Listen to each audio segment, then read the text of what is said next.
नमस्कार, मी कल्याणीज किचनमध्ये आपले खूप खूप स्वागत करते. आज आपण भरलेलं वांगं बनवतोय. अगदी झणझणीत असं, चवीला अप्रतिम असं लागतं.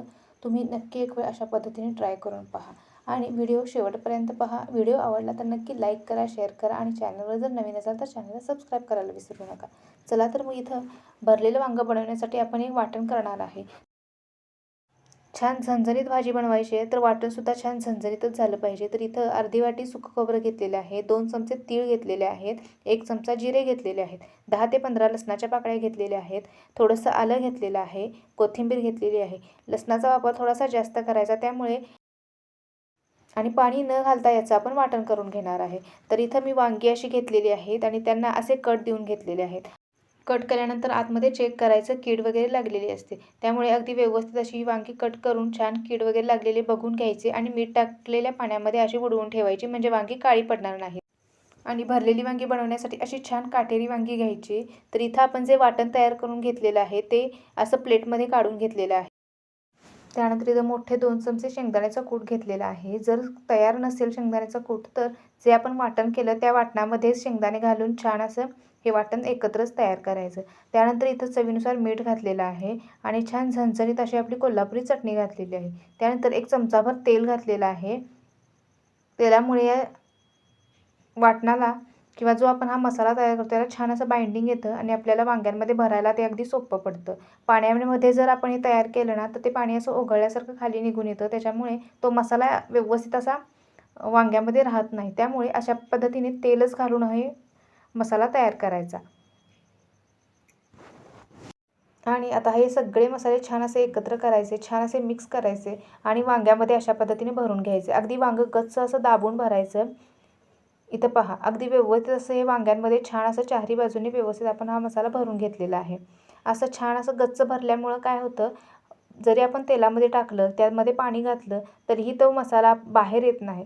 व्यवस्थित मिक्स करून घेऊन अशा पद्धतीने हे वांगं असं गच्च असं भरून घ्यायचं आहे. मसाला भरल्यानंतर वांगं असं गच्च दाबून बघायचं म्हणजे एक्स्ट्राचा मसाला जर असेल तर तो बाहेरसुद्धा येतो आणि जर खाली थोडीशी पोकळ जागा असेल तर असं गच्च दाबल्यामुळे तो मसाला छान एकसारखा पूर्ण वांग्यामध्ये भरला जातो. तर अशा प्रकारे आपण सगळी वांगी व्यवस्थित अशी मसाल्याने भरून घेतलेली आहेत. इथं पहा सगळी वांगी आपण छान अशी भरून घेतलेली आहेत. इथं आपण छान अशी काटेरी गावरान वांगी घेतलेली आहेत. अशाच पद्धतीची वांगी तुम्ही घ्या आणि छान अशी ही भाजी तयार करा. तर इथं पहा आपण आता या वांग्याला फोडणी करूया. तर फोडणीसाठी कढई घेतलेली आहे. कढईत आपण 2 चमचे तेल घातलेलं आहे. आणि आता आपण जी वांगी भरून घेतलेली आहेत ती यामध्ये टाकायची. त्यानंतर ही वांगी आपण 1 ते 1.5 मिनिटं छान अशी तेलामध्येच परतून घ्यायची आहेत. यामध्ये पाणी पहिल्यांदा लगेच घालायचं नाही. तर वांगी छान अशी व्यवस्थित परतून घ्यायची. इथं पहा छान असे वांग्यालाही असे काळे डाग पडलेले आहेत आणि आता मग यामध्ये आपण 1 मिनिटभराने पाणी घालणार आहोत. आपल्याला जेवढा याचा मसाला करायचा आहे त्या पद्धतीने आपण यामध्ये पाणी घालून घेतलेलं आहे.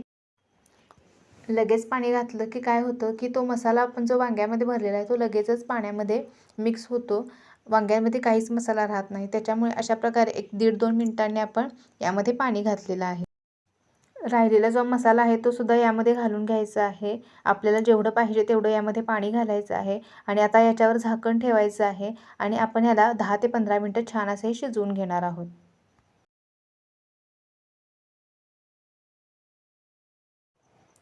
पहिली 5 ते 6 मिनिटांनी परत हे झाकण काढायचं आहे आणि वांगी परत एकदा छान अशी ही हलवून घ्यायची आहेत. नाहीतर काय होईल वांग्याचा वरचा भाग तो कच्चा तसाच राहील आणि आतील किंवा खालचाच बाजू फक्त वांग्याची शिजली जाईल. त्याच्यामुळं 1-2 ते 3 वेळा आपण अशा प्रकारे वांगी छान अशी मिक्स करून घ्यायची म्हणजे वांगी एकसारखी छान अशी शिजतात. वांग्याचा देठाकडचा भाग शिजायला थोडासा जास्त वेळ लागतो. त्याच्यामुळे 1-2 वेळा अशा प्रकारे मिक्स करून घ्यायची म्हणजे वांगी एकसारखी आणि अगदी व्यवस्थित शिजतात. इथं पहा परत 3 ते 4 मिनिटांनी आपण झाकण काढलेलं आहे. वांगी ऑलमोस्ट 60% शिजलेली आहेत. आता वांग्याच्या देठाकडचा भाग थोडासा आपल्याला शिजवायचा आहे. तो थोडासा कच्चा असतो. त्याच्यामुळे परत एकदा ही वांगी आपण व्यवस्थित अशी मिक्स करून घ्यायची आहेत, हलवून घ्यायची आहे. आता परत पुढची 2 ते 3 मिनिटं आपण ही वांगी अशीच उघड्यावर शिजवणार आहोत. त्याच्यावर आता झाकण ठेवायचं नाही. म्हणजे छान अशी तर्री येईल आणि रंगसुद्धा सुरेख येईल. आता अशा प्रकारे आपण एकूण 10 ते 15 मिनिटं ही वांगी शिजवून घेतलेली आहेत. इथं पहा वांगी छान अशी शिजलेली आहेत. ही वांगी आपण अशी म्हणजे 90% शिजवून घेणार आहोत. खूप जास्त अशी गाळ अशी वांगी शिजवायची नाही, त्यामुळे ती चवीला अजिबात चांगली लागत नाही. तर अशा प्रकारे 90 ते 95% ही वांगी शिजली की चवीला छानसुद्धा लागतात. इथं आपली झणझणीत अशी भरलेली वांगी तयार झालेली आहेत.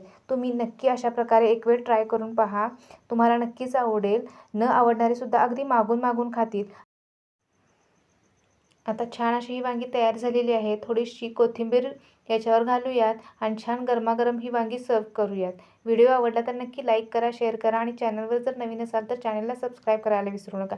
परत भेटू नवीन एका रेसिपीसह. तोपर्यंत धन्यवाद.